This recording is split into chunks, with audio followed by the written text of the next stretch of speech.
नमस्कार मित्रों, एक बार फिर हाजिर है आज के महान कार्यक्रम में हमारे आज के खास मेहमान डॉक्टर रघुनाथ एलची के साथ। नमस्ते। और आप इस समय नोडल अधिकारी हैं कोरोना के। इसके पूर्व भी जब 2 बार कोरोना का अटैक हुआ है उस वक्त भी काफी बड़ी जिम्मेदारी आपने निभाई है। आज हम उनसे बात करेंगे इन दिनों चल रहे नए वेरिएंट को लेकर कि क्या है नया वेरिएंट और कोरोना के बाद के जो लक्षण हैं और उससे होने वाली तमाम बीमारियां हैं या उसके आफ्टर इफेक्ट हैं उनको लेकर। तो नमस्कार डॉक्टर साहब, कैसे हैं आप? नमस्ते, आप कैसे हैं सर? हम बिल्कुल ठीक हैं, आप बताएं। बिल्कुल ठीक है सर। इस समय अब सुना है कि नया कोरोना का वेरिएंट आ रहा है, बड़ी चर्चा है इन दोनों। चाइना के अंदर भी बड़ा बवाल मचा हुआ, तो क्या वास्तव में वही हम उसी तरह के सीन देखने वाले हैं क्या? जी, जिस प्रकार अपने पास सूचनाएं आ रही हैं चाइना से, लंदन से, जी जी, पर भारत के अंदर ऑलरेडी हर्ड इम्यूनिटी है। अपने जिस प्रकार हमने पिछली बार वैक्सीन लिए थे और कोरोना हुआ था, हर्ड इम्यूनिटी हो चुकी है। तो मुझे नहीं लगता कि इतना सीरियसनेस होगी, पर यही समय है हमें सावधानी बरतने का। अगर हम इस समय सावधानियां बरत लेते हैं तो वो जो लहर अनफॉर्चुनेटली हमारे उसमें आई थी वो मुझे नहीं लगता कि अगर सावधानी बरत लेते हैं तो वापस आएगी। मतलब लहर वाली कोई चिंता नहीं है इस समय तक तो नहीं है, क्योंकि सावधानियां का प्रिकॉशन चालू हो ही गया है, लोग समझदार हो रहे हैं जी। तो अब खुद ही थोड़ी सावधानियां बरतना शुरू कर दी हैं जी जी। तो उम्मीद नहीं करता हूं मैं कि इस समय ऐसी लहर की आवश्यकता अपने पास अपनी हो सकती है। ऐसा नहीं होना चाहिए। जी डॉक्टर साहब, पूर्व में जिन लोगों को कोरोना हुआ उसके बाद देखा गया कि बीमारियां जो थी वो तेजी से बढ़ी हैं। जैसे किसी को अगर शुगर था तो उसका शुगर लेवल ज्यादा होने लग गया, या हार्ट के पेशेंट और ज्यादा परेशान होने लग गए। तो ऐसे में किस तरह की सावधानियां उन लोगों को बरतनी चाहिए? सबसे जरूरी है लाइफस्टाइल मॉडिफिकेशन, जो हमारे संस्कृति के अंदर, जो हमारी सभ्यता के अंदर शुरू से चलता आ रहा है जी। आयुर्वेदिक का तत्व प्लस होम्योपैथी का तत्व प्लस एलोपैथी का संतुलन हम बचपन से करते आ रहे थे जी। हमने वो छोड़ दिया है। हमारी दिनचर्या जो हो रही है वो रात में ज्यादा लेट तक सोने की हो रही है, रात में ज्यादा मोबाइल चलाने की हो रही है, हम लेट बहुत उठते हैं, सुबह की मॉर्निंग वॉक खत्म हो रही है, कहीं पर जाना रहता है तो तुरंत 2 व्हीलर या 4 व्हीलर ले लेते हैं, चलना बंद हो गया है। तो ये जो दिनचर्याएं चेंज हुई हैं ये सबसे बड़ा कारण है पोस्ट कोविड पोस्ट कोरोना के आपको हृदय की बीमारियां, डायबिटीज, दमा, ये जो शिकायतें हैं ये बहुत ज्यादा बढ़ने लग गई हैं। तो डॉक्टर साहब, व्यावसायिक क्षेत्र के अंदर तो कंपटीशन ज्यादा है इन दिनों, आपको जाना ही पड़ेगा। ये काम के बीच में भी जैसे आप बता रहे लेट नाइट सोना और जो है एक्सरसाइज के लिए समय ना होना या पैदल ना चल पाना, ये सारी चीजें बिल्कुल बेशक अपनी जगह है, लेकिन कंपटीशन के एक युग में हम इन तमाम चीजों को ना करते हुए भी किस तरह से संतुलित कर सकते हैं? सर, सबसे पहले तो आप पूरे सप्ताह में कम से कम 2 या 3 घंटे तो ऐसे निकालें जो आपके परिवार, आपके दोस्तों के लिए हो। दूसरा, आपके परिवार को टाइम दें। आजकल देखा गया है कि परिवार पे बिस्तर पे बैठे तो हैं लोग, पर उस पे भी मोबाइल चल रहे हैं। कोई अपना मोबाइल देख रहा है, कोई अपना मोबाइल देख रहा है, बच्चा हाथ में लिया हुआ है, बच्चा कार्टून देख रहा है मोबाइल के अंदर। तो ये जो चेंजेस हो रहे हैं इनसे आपकी निद्रा, नींद जो होती है वो चेंज होती है। वो आप रात में सो नहीं पाते हैं, सोते नहीं है तो उठते नहीं है, अपनी जो बायोलॉजिकल साइकिल होती है वो डिस्टर्ब हो जाती है। इस वजह से सारी की सारी बीमारियां हो रही हैं। बच्चों की बात आपने डॉक्टर साहब कही तो मुझे याद आता है कि अब इन दिनों जो है वो शीतलहर का प्रकोप चल रहा है और बच्चे काफी बीमार हो रहे हैं, सर्दी जुकाम और इस तरह की जो, मतलब बच्चे तो ठीक है, बड़े भी प्रभावित हैं, लेकिन मुख्य रूप से देखा जाता है कि जो छोटे बच्चे हैं जिनकी उम्र कम है, 2, 3, 4 साल, 5 साल, 6 साल तक के जो बच्चे हैं वो काफी इस मार से प्रभावित है। उनसे कैसे, उन बच्चों को कैसे बचाया जाए?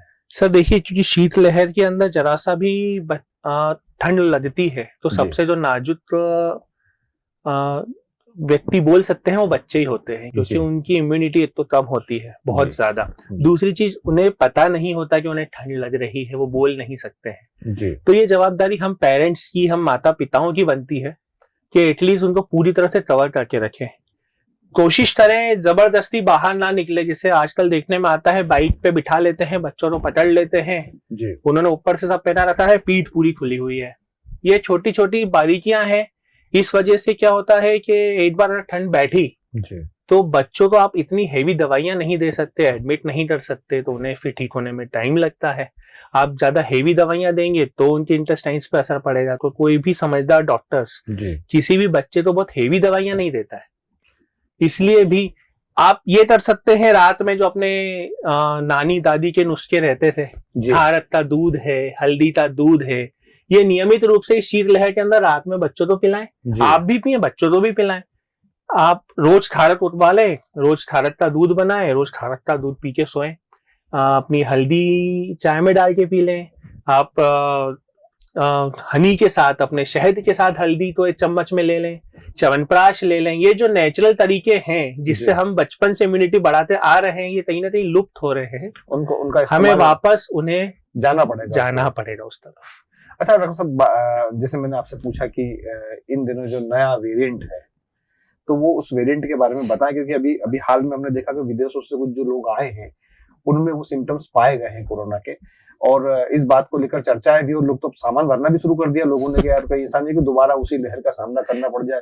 फिर वो जो भूत टाइप के लोग आते थे पहले ढके हुए, वो बड़ा डरावना होता था। तो ये सब वापस से ना हो, इस तरह की स्थितियां भी, और फिर वो है क्या दरअसल, उसके बारे में जानना चाहते हैं। देखिए, जो कोरोना है वो एक आरएनए वायरस है। जैसा एड्स का वायरस है, एड्स के वायरस को भी जैसे खत्म नहीं किया जा सकता बट कंट्रोल कर सकते हैं। आरएनए वायरस की टेंडेंसी होती है कि वो अपने व्यक्तिगत स्वभाव के हिसाब से म्यूटेट करता जाता है। अच्छा। और ये जितने भी वेरिएंट है वही म्यूटेशन का एक पार्ट है।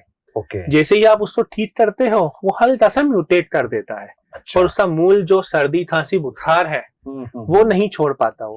अच्छा। तो वो तो आता ही है, साथ में पेट का दर्द है, लूज मोशंस है, इस समय जो सिम्टम्स नए देखने में आ रहे हैं। लोगों को पता नहीं चल रहा है कि ये कोरोना ही है, ये पता नहीं चल रहा है।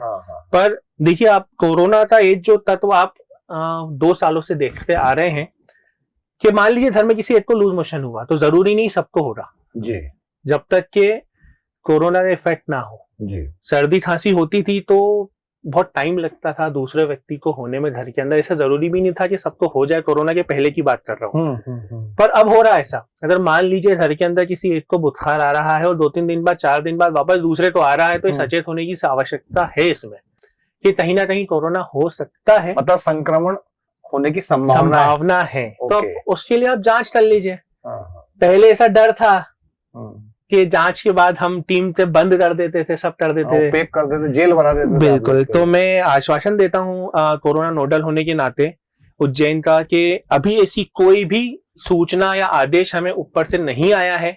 आप बेझिझक होके, जैसे बाकी बीमारियों की जांच आप कराते हैं, कोरोना की जांच निःशुल्क माधवनगर अस्पताल में हो रही है, कुछ निजी लैब्स भी कर रहे हैं। स्वयं जाएं, जांच कराएं, ताकि अपने छोटे बच्चों को और बुजुर्गों को स्पेसिफिकली आपके घर के सुरक्षित रखा जा सके। ना आपके घर पे पोस्टर लगेगा, ना आपका घर बंद किया जाएगा। ये आपकी नैतिक जिम्मेदारी है कि आप उसमें घर के अंदर रहें जो आप रह रहे हैं। मैं मानता हूं कि अब इंसान इतना समझदार है, तो आप बेझिझक जाके टेस्ट कराएं। कोई डरने वाली बात नहीं है इसके अंदर। मतलब वो पहले जैसा आप नहीं करने वाले हैं? मैं बिल्कुल नहीं करूंगा। अभी तक हमारे पास ना कलेक्टर महोदय से और ना ही माननीय मुख्यमंत्री या प्रधानमंत्री महोदय से आदेश आए हैं इस तरह करने के लिए। अच्छा डॉक्टर साहब, तैयारियां क्या है?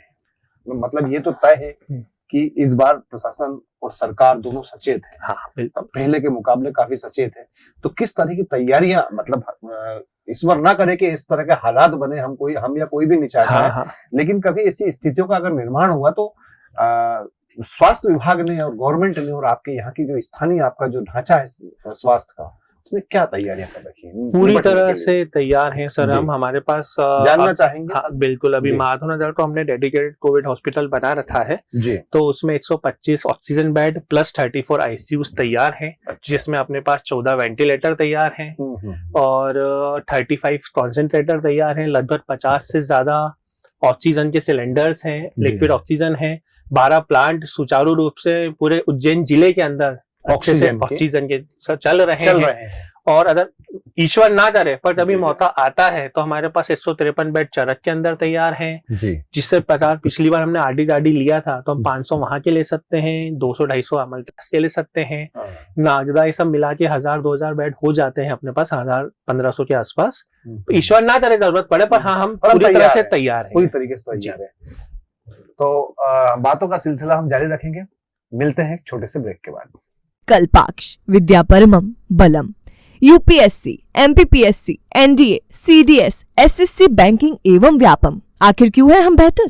मुख्य परीक्षा के लिए प्रतिदिन उत्तर लेखन अभ्यास, प्री, मेंस, इंटरव्यू, 4 दिन डेमो क्लासेस, एसी क्लासरूम, उत्तम फर्नीचर के साथ, 4 घंटे प्रतिदिन कक्षाएं, साप्ताहिक टेस्ट टॉपिक के अनुसार, विषय विशेषज्ञों द्वारा नियमित सेमिनार, हर विषय का अध्ययन विषय विशेषज्ञों द्वारा, गुणवत्ता शिक्षा वो भी कम फीस में, नामी प्रकाशकों के मुफ्त नोट्स, रिकॉर्डेड कक्षाएं, अंग्रेजी माध्यम के विद्यार्थियों के लिए पृथक कक्षाएं, समसामयिक के लिए साप्ताहिक कक्षाएं, full furnished library, SSB interview, spoken English, group discussion के लिए सतत अभ्यास, आबकारी, एसएससी, पटवारी, बैंकिंग, विशेष बैच प्रारंभ। हमारा पता फ्यूचर विजन कॉलेज के ऊपर, university road, Ujjain, Madhya Pradesh. Mobile number 9294524000 या फिर 9294624000।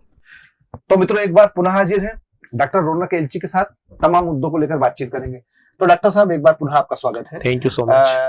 हम बात कर रहे थे कोरोना को लेकर जी, लेकिन इन दिनों कुछ नई चीजें, नए तरह की बीमारियां, या यूं कहें कि पुरानी बीमारियों में नए तरह के अंदाज देखे जा रहे हैं। बिल्कुल।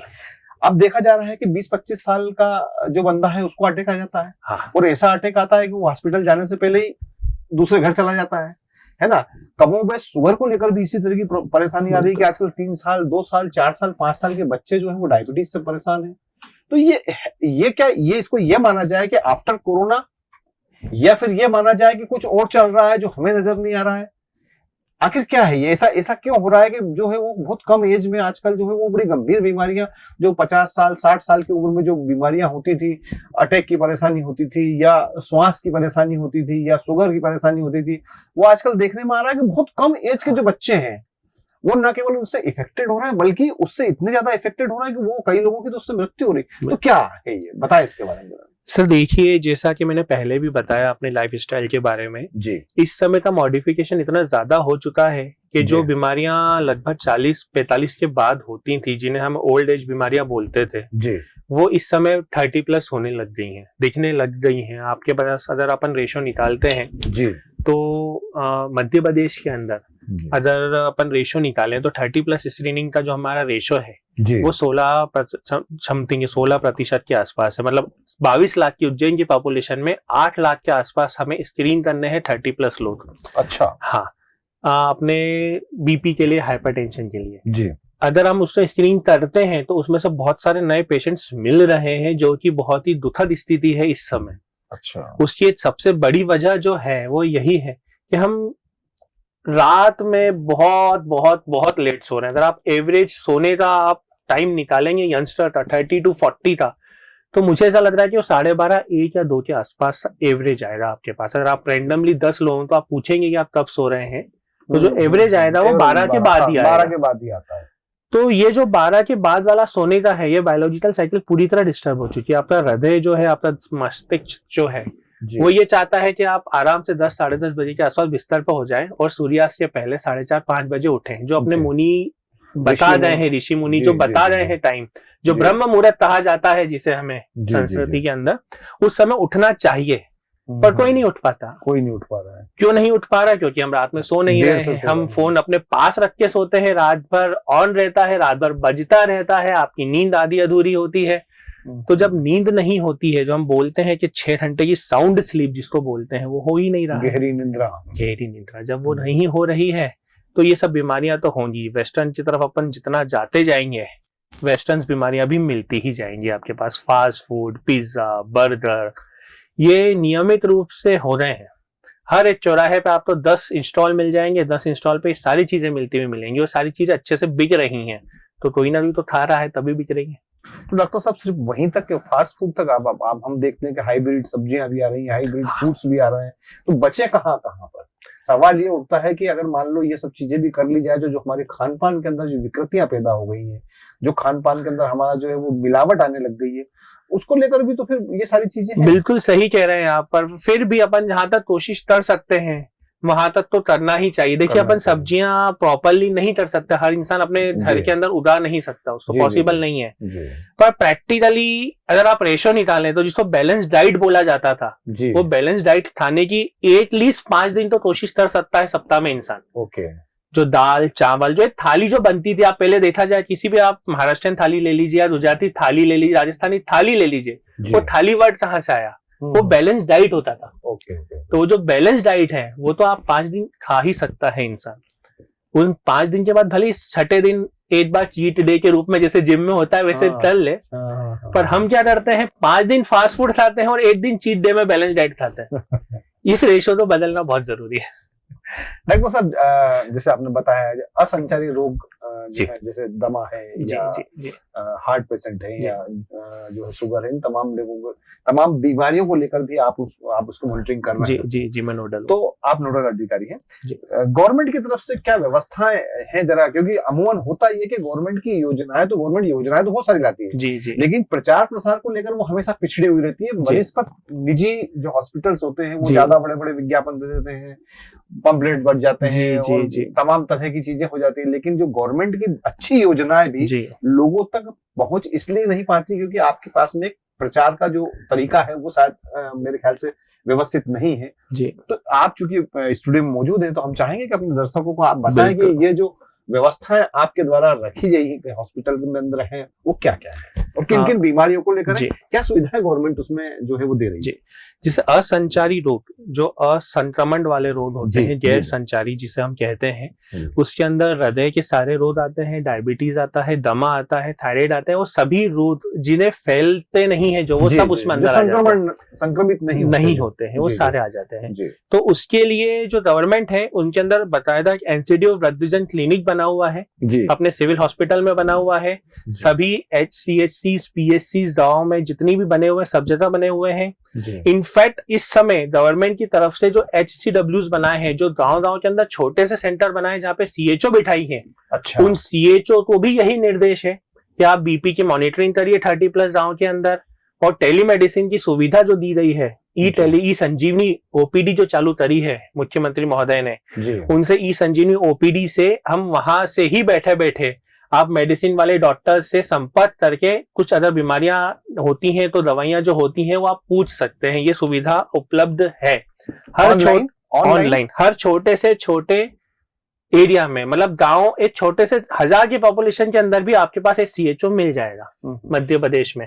अपने पास उज्जैन जिले में अभी 183 CHO सदस्य हैं। अच्छा। जो डेली कोई सबको मॉनिटरिंग करते हैं और जो बीपीज वगैरह के पेशेंट आते हैं उनसे यहाँ पर फोन करके मेडिसिन वाले डॉक्टरों से टेलीमेडिसिन द्वारा सारी बीमारियों को बता के सारी दवाइयां ली जाती है। एक सुविधा तो यह उपलब्ध है। दूसरे अपने उज्जैन के अंदर लगभग 500 के आसपास दवाइयां मौजूद है अप्रोक्सीमेटली। अच्छा। जो निःशुल्क मिलती है, जिसके अंदर बीपी की, डायबिटीज की बहुत अच्छी दवाइयां भी कुछ उपलब्ध हैं, जैसे सीटाग्लिप्टिन वगैरह आपको आराम से हॉस्पिटल में मिल जाती है। तीसरी जांच की सुविधा, आपके पास हृदय से संबंधित लिपिड की प्रोफाइल, थायराइड प्रोफाइल, ऐसे बहुत सारी ऑलमोस्ट सारी ही जांचें निःशुल्क अपने यहाँ 9 से 2 बजे तक होती हैं हॉस्पिटल के अंदर सारी। तीसरी एक पर्टिकुलरली अपने पास मन क्लिनिक बना हुआ है, क्योंकि जब डिस्टरबेंस होता है एनसीडी के अंदर तो काउंसलिंग के लिए 2 साइकेट्रिस्ट मौजूद हैं। मन क्लिनिक बना हुआ है। फिजियोथेरेपी यूनिट बनी हुई है जो निःशुल्क चलती है, बहुत अच्छी फिजियोथेरेपी यूनिट बनी हुई है जहाँ पे सारी मशीनें रखी हुई हैं। अच्छा। स्ट्रेस रिलीफ सेंटर बना हुआ है जहाँ पर आप बैठ के मेडिटेशन वगैरह कर सकते हैं। ये सारी सुविधाएं गवर्नमेंट ने आपको दे रखी है जो निःशुल्क है। अगर आप चाहें तो हृदय रोग के लिए, जैसा आपने पूछा था कि नए जनरेशन में क्यों हो रहा है, क्योंकि ये सारी चीजों की तरफ नहीं जा रहे। हम क्या होता है, बीपी बढ़ता है जाके दवाई ले लेते हैं, मेडिसिन से कंट्रोल करने की कोशिश करते हैं। आप शांत रहें, स्ट्रेस फ्री रहें, मेडिटेशन करें, मेडिटेशन करें, सारी चीजें करेंगे तो कहीं ना कहीं वो भी बीपी कम करता है। अगर आप रात में सही समय पे सोते हैं, सही समय पे उठते हैं तो आपका बीपी निश्चित रूप से 10% कम होगा। डॉक्टर साहब, आपने जैसे दवाइयों की बात कही, टेली मेडिसिन है ना। हाँ। लेकिन इन दिनों जो है वो इस तरफ लोग ध्यान नहीं दे रहे हैं। वो तो सीधे कोई बीमारियां होती हैं तो किसी डॉक्टर के पास जाने के बजाय वो सीधे पहुंच जाते हैं मेडिकल स्टोर पर, और वो मेडिकल स्टोर वाले तो आधे से ऊपर डॉक्टर बनने पड़े। तो एक तो ये कि उसके लिए मतलब लोगों को क्या करना चाहिए। दूसरा ये कि गवर्नमेंट की क्या पॉलिसी है, वो अगर जैसे वो जो बंदा बैठा हुआ है वो तो पता चला बीएस से भी नहीं है, लेकिन वो दवाई तो दे ही रहा है वहां पर बैठ के। उसके पास प्रॉपर तरीके से वो एलिजिबल भी नहीं उन तमाम चीजों के लिए, लेकिन वो फिर भी दे रहा है। और फिर ऊपर से वो लोगों का डॉक्टरी इलाज अलग कर रहा है। कोई हाँ। बोझिया का साहब मेरे को ये है, तो वो निकाल के 4 गोली निकाल के सुबह शाम दोपहर की टिका देता है और पैसे ले लेता है।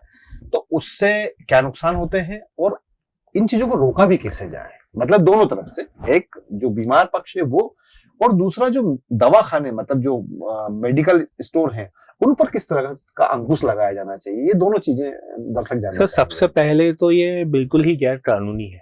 आप हमें फॉर एग्जाम्पल जैसे मैं ही डॉक्टर हूँ, हमें 5 साल ये नहीं सिखाया जाता कि आपको क्या दवाई देनी है। हमें 5 साल ये सिखाया जाता है कि इस बीमारी में अगर ये परेशानी है उसको, साथ में ये कोमॉर्बिडिटीज हैं, तो क्या नहीं देना है। ओके, ये बहुत बड़ा सवाल है आपके पास। जैसे फॉर एग्जांपल आपका रीनल फेलियर हो रहा है, किडनी खराब हो रही है और आपको बुखार आया है, तो आपको किडनी खराब में कौन सी दवाइयां नहीं देनी है, ये सबसे महत्वपूर्ण सवाल है। जी। और ये सवाल डॉक्टर्स को ही पता होता है, केमिस्ट को नहीं पता होता। आपको नहीं पता है, वो तो उठा के दे देते हैं जो रहता है। उसको नहीं मालूम कि बगल में उससे जो हानिकारक चीजें होती हैं, ये इसी वजह से सरकार ने नियम बना रखा है कि आपको बिना पर्चे दवाइयां नहीं देनी है और नहीं लेनी है। फिर भी तो दे रहे हैं वो लोग, दे रहे हैं, गैर कानूनी रूप से देते हैं। लेने वालों की भी गलती होती है, जैसे चाइना डोर का मसला चल रहा है, गैर कानूनी है पर खरीदने वाले भी गलती करते हैं, खरीदते हैं। बिल्कुल। तो उसी तरह से, और दूसरी सबसे बड़ी बात तो मरीज के लिए होता है कि प्रॉपर डोज होता है किसी भी बीमारी का, किसी भी इलाज बीमारी को ठीक करने के लिए प्रॉपर टाइम ड्यूरेशन होता है कि ये बीमारी खुराक के साथ, ये 3 दिन में होगी, ये 5 दिन में होगी, ये 7 दिन में होगी। आपको डायबिटीज है तो इतना टाइम लगेगा, आपको ये है तो इतना टाइम लगेगा। उस हिसाब से डॉक्टर दवाइयां देता रहता है, फॉलो अप करता रहता है। आपको बुखार आया, आपने दवाई ले ली, आपने 2 दिन की दवाई ले ली, 2 दिन में बुखार तो उतर गया आपका, पर जो कीटाणु शरीर के अंदर है वो ठीक नहीं हुए, या साइड इफेक्ट्स तो उसका पता नहीं आपको, वो कीटाणु पूरी तरह से खत्म नहीं हुए। अब वो आगे जाके किस प्रकार आपके शरीर पे इफेक्ट करेगा ये आप भी को भी नहीं पता है और वो केमिस्ट को भी नहीं पता है। फिर आप बीमारी बिगड़ जाएगी, फिर आप डॉक्टर के पास जाओगे। उसके पहले ही अगर आप डॉक्टर्स के पास जाए, सुविधा है, अगर आपको पैसे खर्च नहीं करना है तो माधवनगर अस्पताल है, सिविल हॉस्पिटल है, उज्जैन के बहुत सरकारी अस्पताल है, वहां जाके डॉक्टर्स को दिखाएं। एक बार एक एडवाइस तो ले ही सकते हैं ना। बिल्कुल। उसके बाद फिर आप मेडिसिन बाहर से लें, अंदर से लें, जो भी डिसाइड करना है। आप पैसे खर्च करने की जरूरत नहीं है डॉक्टर के पास, आप सरकारी अस्पताल में आइए। डॉक्टर साहब, प्राइवेट डॉक्टर्स हैं जो उनके पास लोग जाने में इसलिए भी घबराते हैं कि आजकल डॉक्टर पहले तो बीमारी बाद में बताते हैं, पहले 5-25 जो है वो लिख देते हैं टेस्ट, यहाँ जाओ उससे टेस्ट कराओ, यहाँ जाओ उससे आदमी की आधी जेब तो वो सर, जहां तक ऐसे डॉक्टर मैं बोलूंगा कि होंगे, मतलब ऐसा है, ये रेशो भी है जी। पर जब ज्यादा है, जब मरीज हमारे सामने आ जाता है ना, तो हमारा मेन उद्देश्य जो रहता है वो रहता है उसको ठीक करना, क्योंकि वो पूरी तरह आप पे डिपेंडेंट है। आप उसको बोलोगे कि जहर की गोली खानी है तो जहर की गोली भी खा जाएगा आप पे विश्वास करके। इतना विश्वास रखता है वो। ये 7 बजे खानी है तो भले वो नहीं उठता होगा 7 बजे, पर वो 7 बजे उठ के वो गोली खाएगा। तो जब टेबल पे, जैसे सर्जन के टेबल पे रहता है, पहले कितने भी बार्गेनिंग हो जाए, पर जब सर्जन के टेबल पे कोई पेशेंट आता है तो मुझे ऐसा लगता है डॉक्टर उसको बचाने के लिए ही काम करता है। भले ही उस समय उसने पैसे जमा करे हो, नहीं करे हो, आगे जो भी हो, पर कभी भी डॉक्टर्स के मन में, किसी आपके मन में भी, तो सड़क पे एक्सीडेंट होगा तो आप ये नहीं सोचोगे ये मरने दो। बिल्कुल। तो वो वाला जो मैटर है, अब जो भी अनैतिकता रहती है वो सब अलग चीजें हैं, हर डिपार्टमेंट में, हर इंसान के ऊपर वेरी करती है। पर मैं जहां तक जानता हूँ, उन जांचों के बाद भी जो मेन उद्देश्य रहता है डॉक्टर का, वो ठीक करने ही रहता है। मतलब ये नहीं करेगा वो कि यार जांचें करा ली पर ये ठीक नहीं हो रहा तो ऐसा करो कि यार 2-3 दिन बाद फिर आ जाए, ऐसा कोई भी नहीं करता, क्योंकि ठीक तो हर इंसान करना चाहिए। डॉक्टर साहब, इन दिनों एक चीज और देखने में आई, मैंने हाल में कल या परसों एक खबर पढ़ी है कि जो है वो दौड़ते या डांस करते या गाते आदमी जो है वो दुनिया को कूच कर जाता है। ये इसके पीछे क्या कारण हो सकते हैं? मतलब आदमी, जैसे आपने कहा कि वो हेल्थी रहता है, हंसता है तो उसके जीवन अच्छा हो जाता है, तो आदमी तो पता चला हंसते हंसते ही परमानेंट खत्म हो गया, हंसते हंसते। ऐसा ये क्या है सर? ये कुछ नया ट्रेंड विगत 1.5 साल से देखने में आ रहा है। स्पेसिफिकली आप देखेंगे ना, तो ये जो जनरेशन है जिसकी डेथ हो रही है, अगर आप रेशो निकालेंगे तो ये 25 से लेके 50 के बीच की है। ना उनसे ज्यादा बुजुर्ग हैं और ना ही उनसे ज्यादा यंग है। ऑलमोस्ट जो रेशो निकलेगा वो इन्हीं के बीच का निकलेगा। अब ये या तो जिंदगी को लेके, कोरोना को लेके जो आर्थिक और जो मानसिक प्रताड़नाएं हुई हैं व्यक्तिगत रूप से, या तो उसका ये दिमाग में, कोरोना के बाद ज्यादा देखने में आ रहा है ये। या तो उनको ये लेके कोरोना के दिमाग बाद में ज्यादा टेंशन लेके बैठे हुए हैं। इसीलिए बोल रहा हूँ ना, मन क्लिनिक जो हमने चालू किया है जी, उसकी जी। वजह यही है कि इंसान बोल नहीं पाता है, स्पेसिफिकली मेल्स अपनी बातें डिस्कस कर नहीं पाते हैं और मन ही मन के अंदर स्ट्रेस एक वजह लेके हो चलते सकती रह है। सकते हैं, हो सकती कुछ ना है। कुछ दिमाग में चलता रहता है। जो सबसे बड़ी वजह है वो आपने खुद ही बता दी, स्ट्रेस। तो उसका सॉल्यूशन तो हमें निकालना ही पड़ेगा। अपने फैमिली वालों को भी वो चिन्ह पकड़ने पड़ेंगे कि आपके करीबी इंसान अगर स्ट्रेस में है तो क्यों है। जब स्ट्रेस होता है तो भूख लगना कम हो जाती है, चिड़चिड़ापन ज्यादा हो जाता है, नींद नहीं आती है। ये सब साइंस है स्ट्रेस के, जो आपको समझने रहेंगे। आपके घर वालों में कभी किसी को हो रहा है तो वो बिल्कुल खाना खाना एकदम कम कर देगा, चिड़चिड़ापन हो जाएगा, छोटी छोटी चीजों में चिड़चिड़ाएगा, नींद बिल्कुल नहीं आना, नींद आना बहुत ज्यादा कम हो जाएगी उसको, जो मानसिक डेली रूटीन्स होते हैं वो डिस्टर्ब हो जाएंगे उसके। तो ये आपको समझना रहेगा, और जब इंसान समझेगा तो आप फिर उसके साथ बैठिए, उसके साथ बैठिए, उसको समझिए, उससे पूछिए कि क्या परेशानी है। तो हो सकता है कि उसकी परेशानी वो बता दे तो हल्का हो जाए, तो यकीन है। डॉक्टर साहब आपने बहुत अच्छी बातें बताई हैं। एक सवाल, अंतिम सवाल मैं आपसे जानना चाहता हूँ, हार्ट पेशेंट के जो मसले हैं वो इन दिनों लगातार बढ़ रहे हैं, उसको लेकर क्या प्रिकॉशन, मतलब इमीडिएट तो आप लोग वहां होते नहीं है, कोई भी नहीं होता है, या कोई आसपास अगर कोई हो या आदमी भी चेतन अवस्था में हो तो वो अपनी खुद की रक्षा या दूसरे की रक्षा कैसे कर सकता है, इस पर थोड़ा सा प्रकाश डालें आप। सर इसकी दो तरीके से कर सकते हैं। पहला तो सीपीआर जो आप लोग सुनते आ ही रहे हैं, सीपीआर 30:2 के रेशो में दिया जाता है। 30 बार हार्ट को पंप करके 2 बार सांस देके, सिंपल है, कोशिश कोई भी कर सकता है। इस जगह बीच वाले एरिया पर उसको पुश करना रहता है। दूसरा, मैंने एक मुहिम चलाई थी जो चल भी रही है, डिस्प्रिन की गोली रखना अपने जेब के अंदर। डिस्प्रिन के अंदर सर दर्द वाली डिस्प्रिन, वो सरदर्द में लेते हैं पर वो सरदर्द की गोली है नहीं। अच्छा। वो 375 mg एस्पिरिन होता है उसके अंदर। अच्छा। जो ड्रग ऑफ चॉइस है हार्ट अटैक की। जब भी हार्ट अटैक आता है तो हम जो मेडिसिन जो सबसे पहले दी जाती है वो एस्पिरिन प्लस क्लोपेडोग्रिल 300 mg दिया जाता है। तो उसमें होता है डिस्प्रिन में होता है। तो क्या होता है, मान लीजिए किसी को सीने में दर्द हुआ, भारीपन हुआ, आपने डिस्प्रिन दे दी, उसका जो साइड इफेक्ट है वो मोस्टली एसिडिक होता है, एसिडिटी बढ़ाता है। तो एसिडिटी को मैनेज करना ज्यादा आसान है बकायदा हार्ट अटैक के। और अगर आप डिस्प्रिन सही समय पे उसको दे देते हैं तो वो इंसान का जो टाइम है जो वो आधा पौन घंटा 1 घंटा बढ़ जाता है अटैक को संभालने में। इतना सफिशिएंट होता है इंसान को नजदीकी अस्पताल पहुंचाने के लिए। तो एक छोटी सी मुहिम थी, जेब में रखने में 1 रुपए की आती है, वो तो नुकसान नहीं है उसका।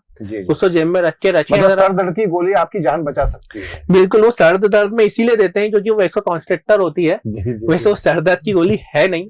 वो इंसान वही केमिस्ट वाला फंडा है कि केमिस्ट से जाके ले लेता है। चलिए डॉक्टर साहब, आपसे बात कर बहुत अच्छा लगा। थैंक यू और आपने जो भी कुछ बताया है निश्चित रूप से हमारे जो दर्शक हैं वो उस पर अमल करेंगे और आपके बहुमूल्य विचार भी वहां तक पहुंचेंगे। तो ये थे डॉक्टर रौनक एलची, जिन्होंने बहुत अच्छे तरीके से बताया कि किस तरीके से जीवन में बदलाव लाया जा सकता है, बीमारियों से बचा जा सकता है। अगली बार हम अगले कार्यक्रम में फिर किसी नए मेहमान के साथ आपसे रूबरू होंगे। तब तक के लिए मुझे आज्ञा दीजिए। जय श्री महाकाल।